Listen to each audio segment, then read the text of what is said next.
2014, and this is the Hermetic Hour with host Poke Runyon. And tonight we present a discussion on the 21st path of the Kabbalistic Tree of Life, leading from Netzach up to Hesed. Now this is the path attributed to Jupiter, and the Hebrew letter Kaf, which represents the hand, and the Terra trump the Wheel of Fortune. Now the sphere of Hesed is also attributed to the planet Jupiter, making this a very powerful positive combination. And we have a unique interpretation of the Wheel of Fortune, which also appears in our Krater-Rapua initiatory system. Hesed, Jupiter, is appropriately ruled by the Phoenician father god El, spelled Aleph-Lamed, and we place the Phoenician god Dagon in residence there. Hesed also relates to Atlantis as the ruling realm of the mythical world.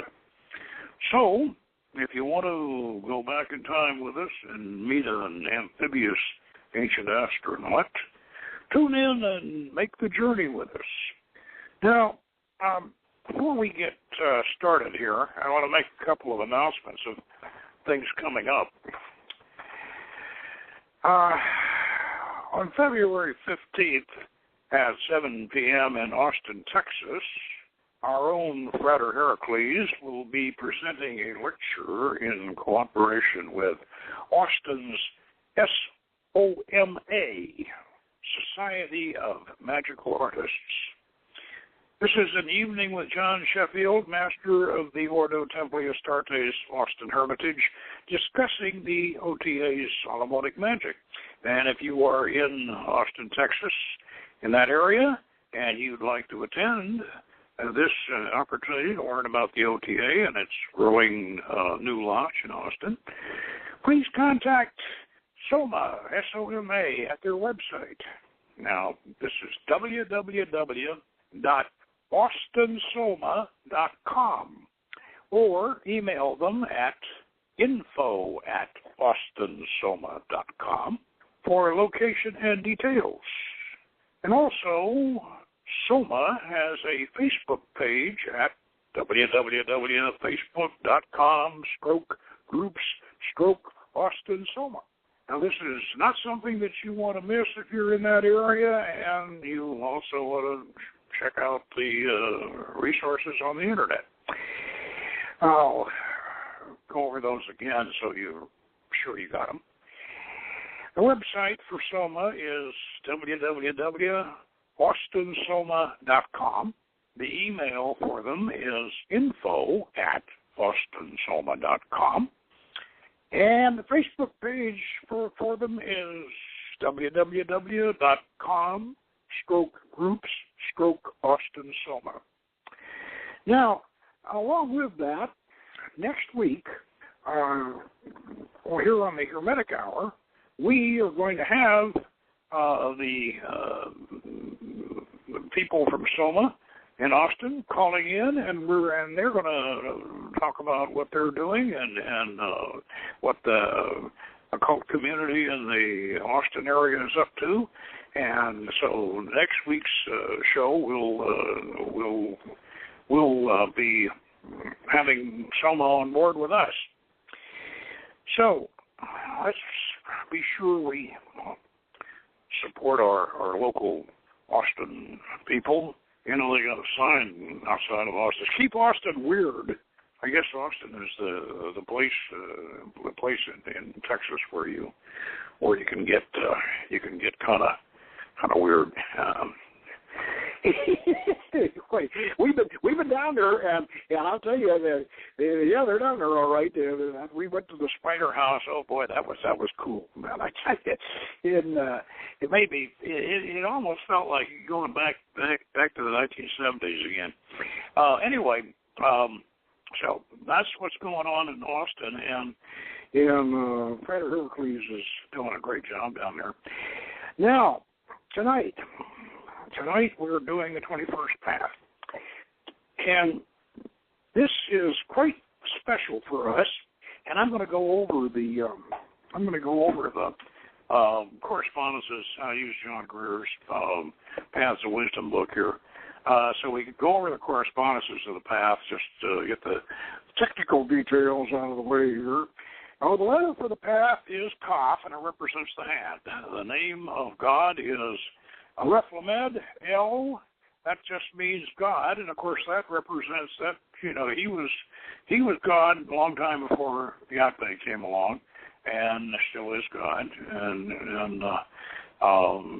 he was probably the God. He was the God of the 10 so-called lost tribes of Israel. Actually, they were never lost. they just stayed there when the Yahweh worshippers were hauled off to Babylon, and that was only two tribes and a few Levites. But El is the original God. And, he's still a pretty nice guy, actually. He was always called El the Compassionate. The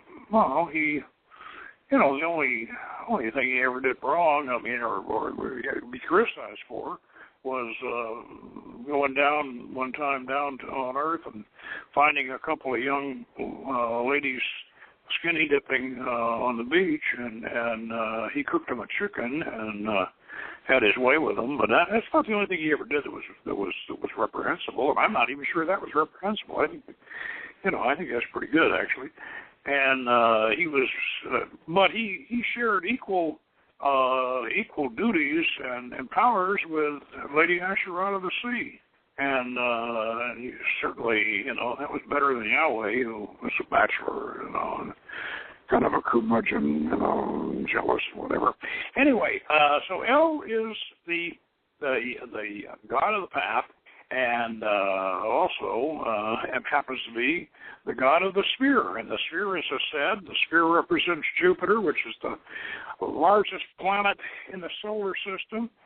And don't ever let anybody tell you that the Kabbalah is not astrological and planetary, because it is. And if you don't think so, just invest in Ramberg's 23-volume set of the Zohar, and you will find out that there's a lot of astrology and a lot of planetary symbolism in the spheres in the Kabbalah. And Jupiter is certainly the right planetary reference for his set, which is the first of the spheres below the abyss. It's the first sphere that manifests in the physical universe, because above that, Saturn is where the physical universe gets started, and that's well, we put Da'ath there, but in the 11th sphere tree, but in the 10th sphere tree, it's Saturn, but it's across the abyss. So with that, the path we have, 21st path, is also related to Jupiter, and a lot of these paths are not really related to the same planets that the spheres are related to, but in this case, the path and the sphere are both related to Jupiter. Now, the tarot correspondence is Trump 10, the Wheel of Fortune. Now, most people think of the Wheel of Fortune as just that, spin the wheel and hope that when it stops, you got the number, that you're on the number. But I remember Jack Benny, the old Jack Benny, shows you how old I am. The old Jack Benny radio program they would go over to Las Vegas, and they had this wheel, this roulette wheel, and they'd spin it, and he'd hear it going around, then somebody would put the brakes on, it would stop. But that's a rather mundane interpretation of the Wheel of Fortune. The Wheel of Fortune, at least in our philosophy, the Wheel of Fortune has a great deal more significance, and the significance is, I think, rather profound, and we're going to get into that when we get into the path working here. Now, the path text, the 21st path is called the Intelligence of Conciliation. And it's so called because it receives the divine influence which flows into it from its benediction upon all and each existence. That's kind of formal. Now, the mythological principle is aspiration. The experiences of the path, and this is according to what John has here, flight or views from a high place, journeys among or up the mountains, brilliant light, often rainbow-colored, emotional exhilaration. The entities on the path, pilgrims journeying, eagles, and other winged. That's very accurate. Now, magical images. An arch of clear violet bearing the letter Kaf in brilliant white on its keystone. The door in the arch bears the image of the trump. And that, of course, is the Wheel of Fortune. Now, colors in that salute, violet, Imbria, blue, and that's what it is in the Minuta Munda blue. In Yadzura, rich purple. In Ashia, bright blue, red with yellow. Now, that gives us, and this path, if you're visualizing the Tree of Life, or if you happen to have one in front of you now, if you're familiar enough with it to be able to close your eyes and see it, or keep your eyes open and look up and see it. Here's net sock down here, nice green net sock, sphere number 7, attributed to Venus, sphere of nature, and the sphere of... We have a call. You're on the Hermetic Hour. Who am I speaking with? Hey, Poke, it's Frater Solomon. Wow, welcome back, Frater Solomon. So I understand Saturday night we're gonna do one of your fabulous Merkaba chariot ascension operations, right? Well, I guess there's some people calling for that, so yeah, that's what I'm going to do. I'm figuring out exactly what would be the best one to do. Probably the Angel of the First Palace would be a good place to start. Well, yeah, I'm looking forward to it. Now, let me go ahead and get going on this, setting up this path here, and then when I get this set up, we'll get back to you. Just hang on, we'll get back to you for your comments. Now, okay. Yeah, we're going basically with this path. We're going up the Pillar of Mercy. That's on the right side of the tree as you look at it. And the Pillar of Mercy, we're going straight on up, and we're going from Netzach up to Hased. And when we're crossing in doing this, we're crossing the veil of the sanctuary. And this is, as those of us, if you have been following our pathworking session, this is a boat working. Now, what I mean by that is we're going to take off. We're not going to have to walk or take the dolphin boat and go across the ocean all the way up to up to the Isle of Netzach, the way we would do. We're going to fly over it. We're going to fly over the reef and over the sea and over the Isle of the Dark Mother and all of that. And we're going to get to the temple of Venus, which is Netzach. And of course, as you folks remember, especially you associate members who have our pathworking DVD, and if you're an associate member and you don't have our pathworking DVD, well, come on now, I'll ask you with the program.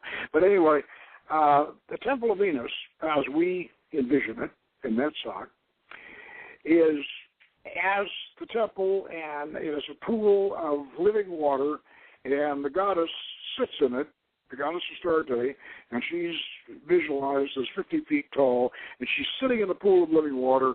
She's translucent, and all of her chakras are visible, and of course she represents the whole physical universe, and that path involves your experience in her psychic centers, which is a sort of an inside-outside miniature and giant experience, magical experience, because it represents the whole universe. Now, we're going to, of course, fly in Kusor's boat, which spreads its wings, and we get on in the Temple of Malkuth, and we fly over the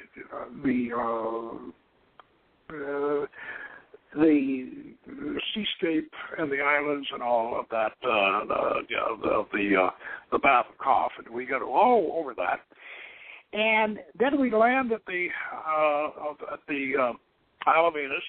Well, we don't go through the whole business again. We just land there, and then we prepare to take off on Path 21. And what we're going to do then is we're going to take off and fly to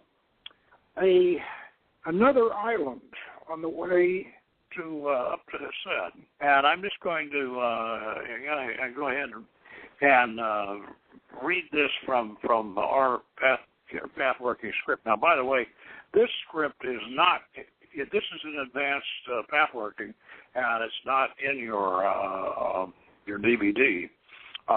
So you're getting some material that's not this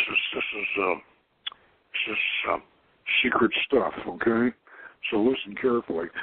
Now, our winged boat circles down and lands on a barren island. We disembark and make our way to the top of the highest crag, and here we discover a very unusual feature. Looming before us, crowning the summit, rises a freestanding megalithic stone arch, and the two massive stone uprights are set very close together, too close for a human body to pass through, and we realize that this is some sort of ancient sighting device. The letter Koth is carved on the little stone far above our heads. Now, looking out at the endless sweep of the nighted horizon, we see the vast star-scattered vault of the heavens etched more clearly than we have ever beheld it before, and the constellations of the zodiac are clearly visible, and as we study them, we can even see the faint outlines of the mythological figures traced between the stars. And this is the great 12-spoke wheel of death and rebirth, the mighty clock face of eternity. Pisces now lies just on the horizon, as seen through the sighting slot in the megaliths. And suddenly there's a flash of light, a sunrise at vernal equinox, and the great wheel rolls backward, bringing Aries into the position it occupied over 1,000 years earlier. Another flash, another sunrise, and the wheel rolls again, sliding back to bring Taurus into position as it was 3,000 BC. Another flash, and Gemini rolls back. Flash again, and Cancer. Now, I'm going to skip over here because I don't, like I said, this is kind of secret material here, so I don't want to give it all away. Now, we end up looking out at the sky 21,000 years ago. Now, we return to our boat and we climb aboard. Now, 21,000 years, there's significance to that. I'm not going to get into it right now. We return to our boat and we climb aboard, and the boat spreads its wings and flies out into the sunrise. And as the beautiful dawn spreads its light over the ocean below, we see a vast island continent on the horizon. And as we approach this landmass, we see the distant shimmer of a great city on the seacoast. The rising sun reflects off domes sheathed in ruddy metal and surmounted with dazzling crystals. The city is laid out in a series of concentric rings, which we see are actually water-filled canals, over which 4 great causeways form an equivalent cross, like the arms of a compass rose. Great towered bridges rise at the north, south, east, and west gates of the city. Now I'm going to stop reading from the script because I don't want to give away. I don't want to give away this material completely. But anyway, this is obviously a description of very ancient Atlantis. Now, Atlantis, aside from being what some people would consider an evening isle fantastical, Atlantis is also a very, very important part of Western esoteric mythology and the Western esoteric tradition. And that's not in the theosophical end of things either. That's the Western esoteric tradition. And Plato wasn't the only one who wrote about it. Diodorus and others also wrote about it. Proto Solomon, you want to talk about some of the sources of Atlantis and all of that? Let's hear some more evidence about this. Well, one of the forgotten texts that really helps key in on Atlantis and gives a lot of its history is Diodorus Siculus. And he places Atlantis, he doesn't really talk about the island of Atlantis too much, but he talks about, we have the Atlas Mountains in pretty much where Morocco is, so that would have been kind of I guess that would be the eastern part of the Atlantean Empire when they had their island, who knows where.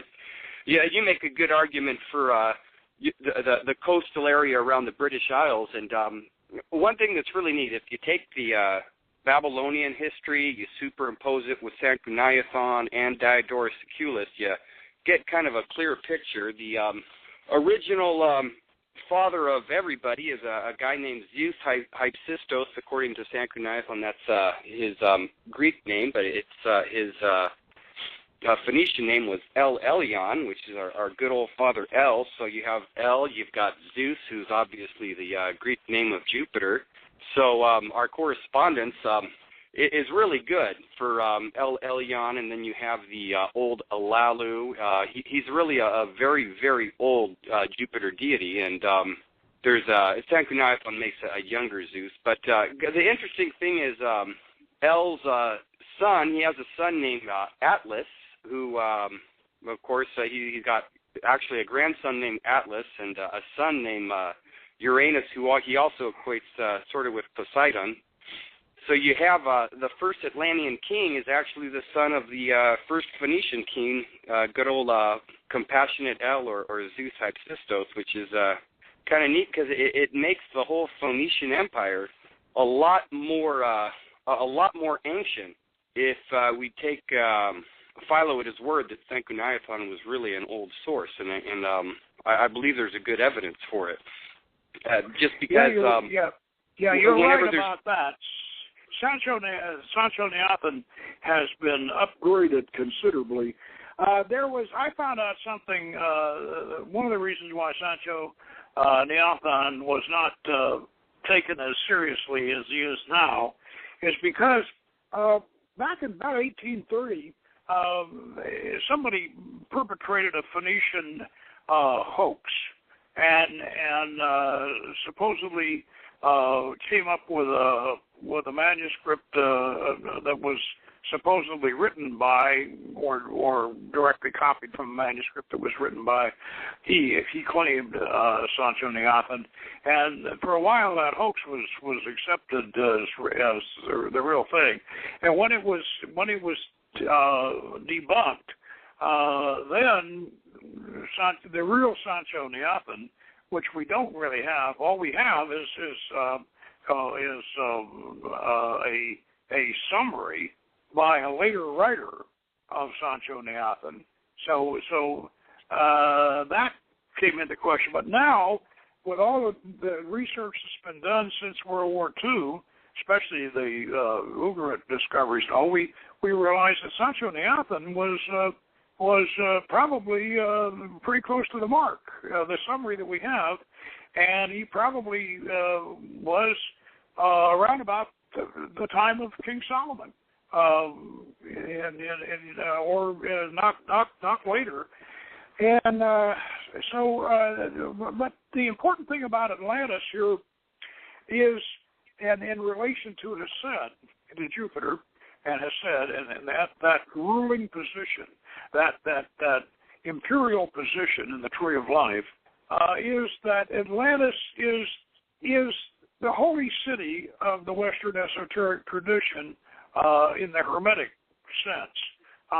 Now, in the Christian sense, you'd say the holy city, of course, is Jerusalem. Both the heavenly Jerusalem. That's the holy city for the Christians, you could say that some people would say that the holy city for the Hermetic tradition is Heliopolis in Egypt, but in modern Hermetic mythology or modern Hermetic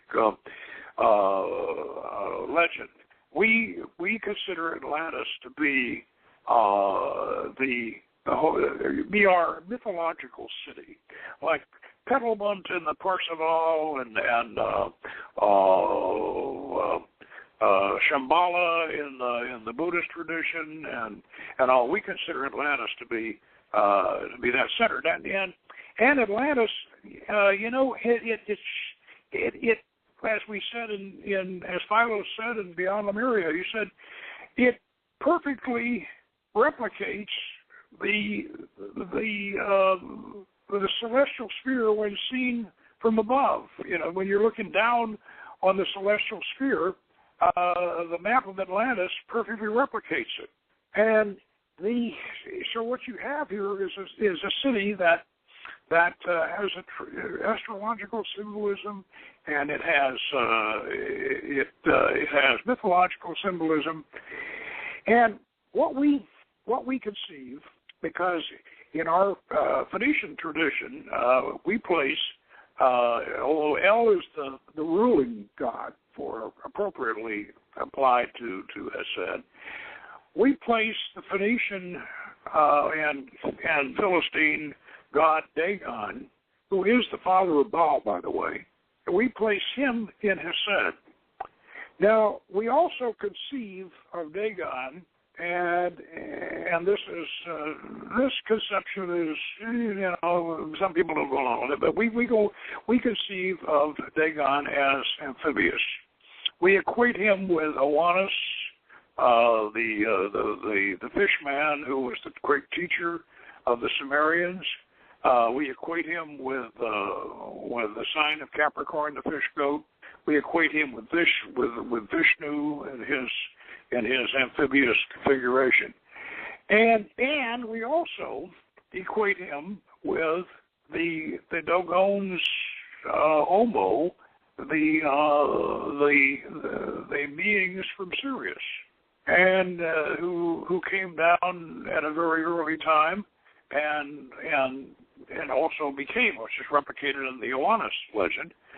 And so Dagon is, in our tradition, is visualized as a very wise extraterrestrial amphibian who we like to think of as being a resident of Atlantis, and we place him in a temple, in the temple in the center of Atlantis, in his tank, and he's the last of his kind, and he tells us when we go there and do the path working, and he also dwells, of course, in our psychic center, in our third eye psychic center. We have him there, and he represents a cosmic perspective. He represents cosmic wisdom, and he explains to us that he's the last of his kind, and that when he passes on, he and his brothers and sisters who came with him, they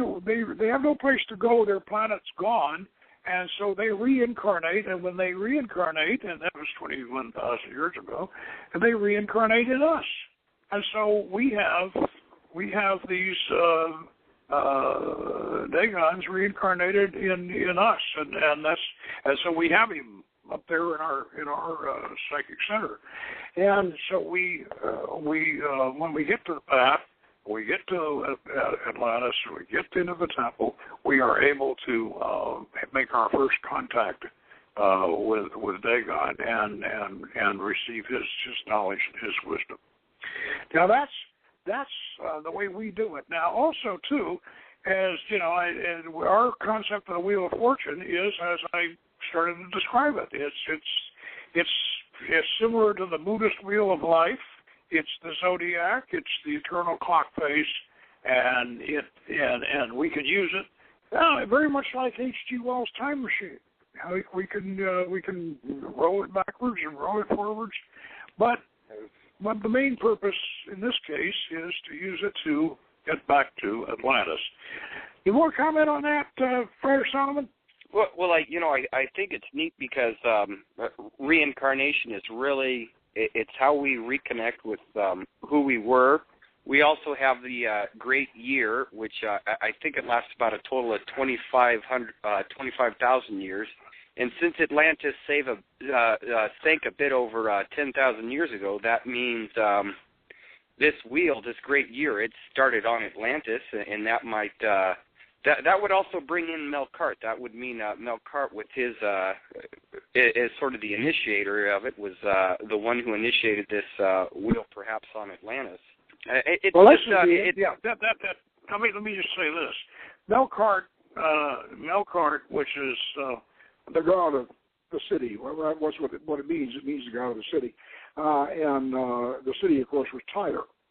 And the Temple of Tyre, Temple of Melkart in Tyre, the whole city was conquered, and 5,000 Phoenicians were crucified because they wouldn't let Alexander the Great come into the temple. and the reason why, because that was their big secret, that the Phoenicians, and that was their connection. That was their connection to Atlantis, and their connection to this 22,000-year-old zodiac. Like we say, that we know that the zodiac started about 4,000 some years ago, Taurus, with Aldebaran, when Aldebaran is at vernal equinox in Taurus. That's the beginning. That's called bullseye astrology. That's the beginning of the zodiac. But actually, we're saying, and we believe, that it's really not the last age of Taurus. It was the age of Taurus all the way around before that. Not 4,250 some years ago. It was 22,000 something years ago. In order to fully understand this, you ought to look at Hamlet's Mill by de Santayana and Van Decken, and realize that the zodiac, we think, is a great deal older than is otherwise thought. You want to comment on that a little bit? Well, yeah, we know it's Babylonian in origin, and we know the interesting thing is when you read the story of Hercules, and the funny thing is the older Greek legends, they have two Hercules, not one Hercules, and the Greeks had a tendency to take their gods and just kind of mesh them together. So Hercules was a combination of Hersapnes and the older Hersapnes, where he was a ram-headed god, so basically he's starting the zodiac at Aries, but you have Melkart, and he's kind of like Mithras, and slew the bull, and that's an older deity, and he starts it in Taurus, which puts us back further. So we have these cycles, and they go back further than we think. And the interesting thing is, it's like Pope mentioned with Sanchuniathon. There's the more we study these things, the more we realize there's a whole ancient heritage. And when you think that before the Ice Age, you have a planet, they've reconstructed it. There was several miles more of land, and it only takes a couple miles to build a city. And if you're going to build a city, and you're not aware that, okay, the Ice Age is going to come and, it's going to end and all the shores are going to be flooded, that means there were probably hundreds of cities dotting the coasts of the whole Mediterranean where you had a good temperature. You probably had tons of cities on the seashore that are all gone now. And we haven't found them yet because we really haven't made the technology to dig up all this dirt and see what's underneath them because it's covered with so much water. But in time, we found Easter Island. We found that we've gone down a little bit further and we realized, okay, there was something here before the flooding made the island smaller. So we would know just looking at it that there's a really old culture here. We just haven't been able to discover it. And just because we haven't been able to discover it doesn't mean it wasn't there. We have the clues from Plato and Diodorus that there was indeed a very ancient culture along the whole Mediterranean that would have been centered. We do have enough genealogical or geological, archaeological evidence in the Levant, that's Phoenicia, and well, I guess we call it Canaan. The truth is, Solomon, the truth is, and I'll go on I'll wave my master's in cultural anthropology around a little bit here, because I want to make sure that people realize that we're not just talking New Age baloney here. The truth of the matter is this: that megalithic Cyclopean, was it Cyclopean or Cyclopean architecture? Yeah, it would be Cyclopean. Cyclopean? Yeah. I think it's Cyclopean because whoever heard of a Cyclops? Yeah, that's right. Yeah. It's more Greekly accurate to say Cyclopean. Some intellectual corrected me one time and said, "Hey, it's not Cyclopean, it's Cyclopean." And whereupon I said, "Well, yes, I didn't Homer write about a Cyclops?" Whatever. But anyway, Cyclopean architecture, those huge, gigantic, rough stones, that are so big that you just can't conceive how anybody could even move them.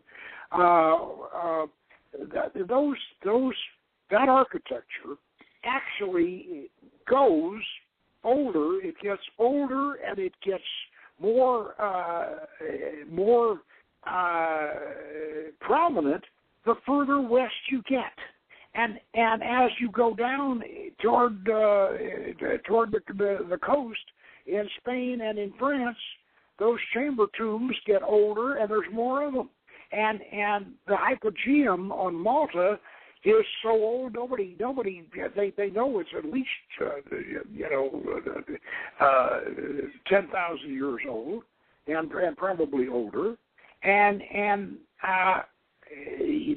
So the evidence, the actual evidence for this very, very, let's use the word advanced. Let's say very powerful, dynamic, ancient civilization. The evidence for it gets older and more impressive as the further west you go. And I just read in this very, very excellent book by Sanford Holst called Secrets of the Phoenicians, that he says the Phoenicians brought architects from Malta, Europeans, architects from Malta, to Egypt to build, not pyramid, the step pyramid of Djoser. And he says that was built by European architects that were brought by the Phoenicians in their ocean-going ships to Egypt from Malta. Now, if that isn't proof that there was an Atlantean civilization out there around the Pillars of Hercules, because of course Diodorus says they were right around, they were on the African coast. They probably were, the Atlas Mountains area, like Diodorus says, and in Spain. And we found, well, what about Tarshish? What about Tartessos? This mysterious city Tartessos, sunk in the alluvial plain on the western coast of Spain. And now they found another one that's even older, that's laid out on the same pattern as Atlantis, that circular clockwork, that circular pattern that looks like a gun sight. And that's buried beneath 20 feet of silt right north of Tartessos. And Tartessos is at least 5,000, well, more than that, 5,000 or 6,000 years old. And this one, right up from Tartessos, is even older and even bigger. And, of course, it's under 20 feet of mud, so it's going to be very, very difficult to get. But there's all sorts of relics in Spain that go back to this antediluvian period. Now, like we said, the sea level back 12,000 years ago, the sea level was 150 to 200 feet lower along the coast of Europe, western coast, than it is today, which means that the seacoast, as you're saying, was this coastal villages and coastal towns are under 150, 200 feet of water. Now something else, too, that we want to mention here, and this is not New Age hoopla, this is anthropological truth. You don't need agriculture to have civilization. What you need is a steady food supply at a single point. That's all you need. And Atlantis had a really beautiful salmon run. I think this is one of the reasons why we call salmon the fish of the wise, the food of the wise. And we know that the Cro-Magnons, 30,000 years ago, salmon was one of their staple diets, and they were right down there. And they are basically modern human beings, and they were the progenitors of the Atlantean civilization. And these people, if you saw them today, one of the things I'm really upset about was that really nice, otherwise really great film, 10,000 BC. I don't know how many of us have seen it. But this was the Cro-Magnons 10,000 years ago, the mammoth hunters, coming down from Ice Age Europe all the way down into Egypt and running into the decadent Atlanteans down in Egypt. The film is very good, except for one thing. The Cro-Magnons up in Europe they're wearing animal skins. They look like alley-oop cavemen, and they're wearing tailored animal skins and putting sheep fat in their hair and bones in their noses, and they look like Stone Age, our idea of Stone Age savages. Actually, those mammoth hunters, those people, those Cro-Magnon people, wore tailored deerskin clothes. They looked like Iroquois. They looked like Iroquois Indians about 1730 period. And the Iroquois Indians on the East Coast, as you probably know, were a pretty darn civilized bunch of people, and so that's what the Cro-Magnons really looked like at that time. And that's why 10,000 BC that film. Otherwise, the Atlanteans, the way they picture them, this is great and everything.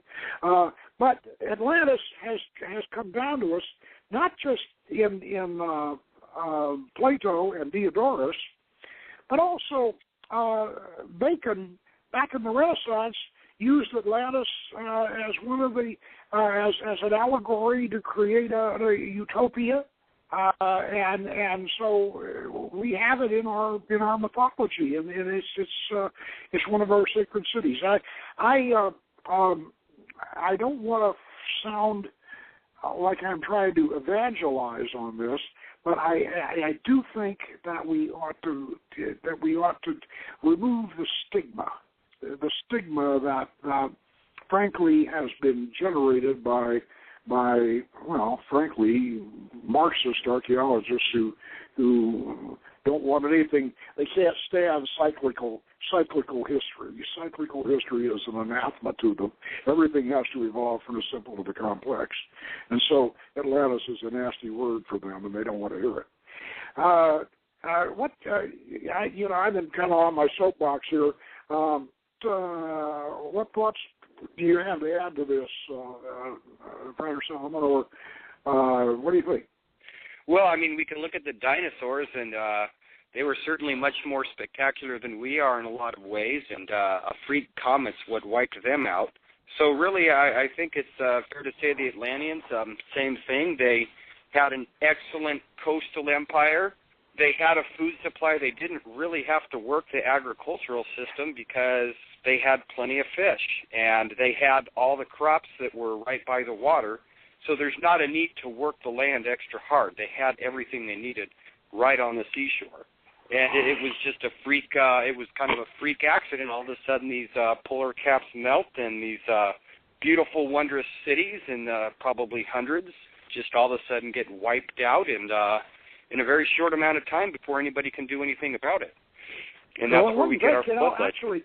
Actually, it wouldn't take a huge earthquake or a huge explosion, volcanic explosion like Farah, it wouldn't take that. All it would take, really, when you think about it, because they didn't know, they didn't realize that the sea level was going to rise the way it was, and so they would keep building dikes. And this is one of the reasons why maybe that circular pattern like that, maybe these were great big dikes, like Holland and like New Orleans, for heaven's sake. Katrina is a perfect example of what happened at New Orleans when Katrina is a perfect example of what may have happened at Poseidonis and Atlantis. Is they keep building these dikes, and because the sea level keeps rising, and these dikes get really, really huge, and the sea level keeps rising, and then they have one big storm. That's all it takes, and down it goes. And this happened not. Well, Katrina is one example, but even more spectacular example than Katrina was the Netherlands back in the Renaissance. They had a huge storm, and 2/3 of Holland was flooded. 2/3 of the country just went underwater. And in this case, the case of Atlantis, the water kept rising. So once it was submerged, then it kept on rising, and quite frankly, that whole area south of England is rather shallow. It's rather shallow out there, and they do bring up artifacts every so often. And then those earthworks, and prehistoric earthworks in southern England are just awesome. I mean, just absolutely awesome. Some of those earthworks and chamber tombs and whatever.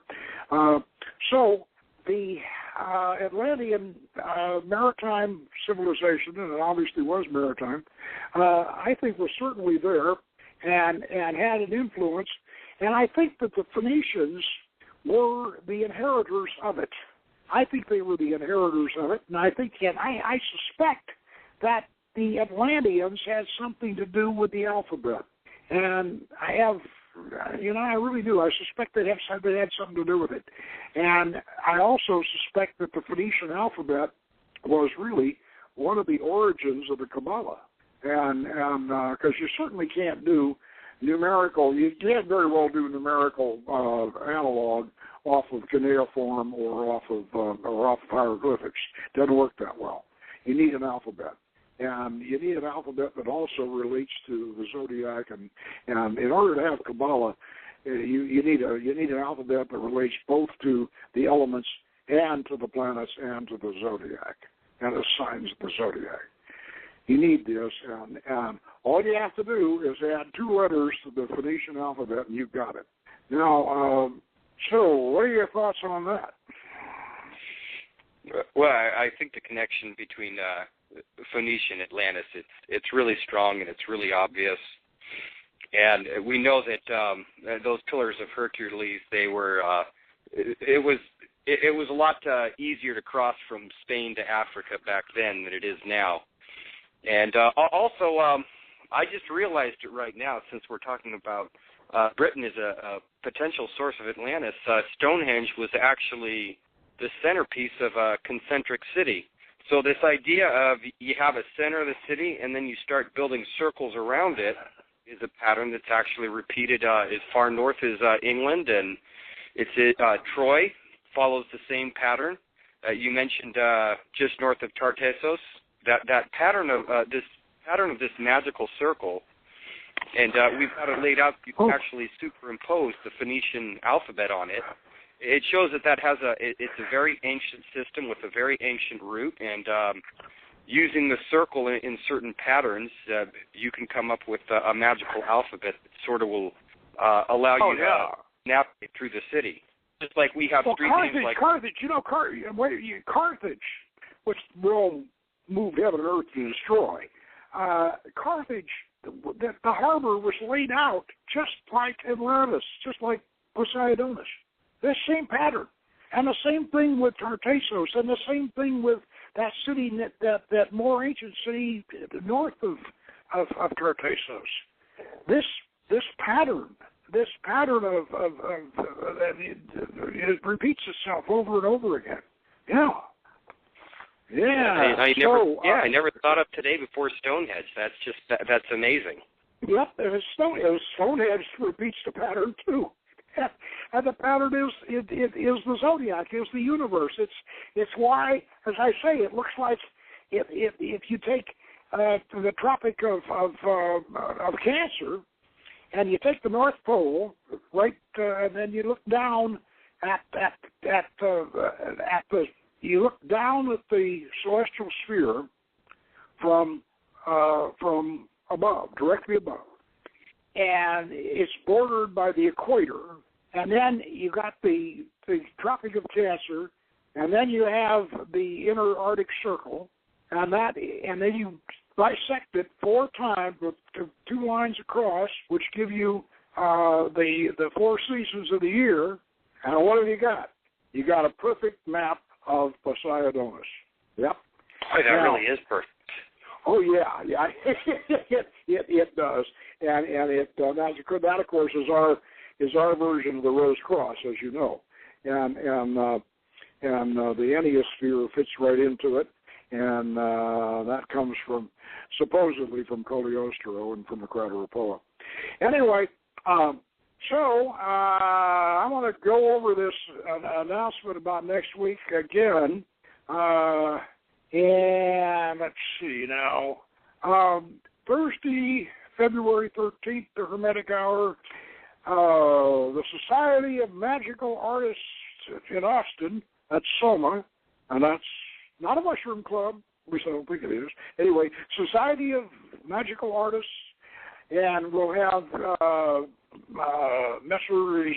Paxton Knight and Paul Rana and Jeff Contreras, and they will be calling in, and they are going to be calling in next week, and we're going to talk about things esoteric and magical in Austin, Texas. And so be sure and listen in next week for that. And meanwhile, have a good weekend and good magic.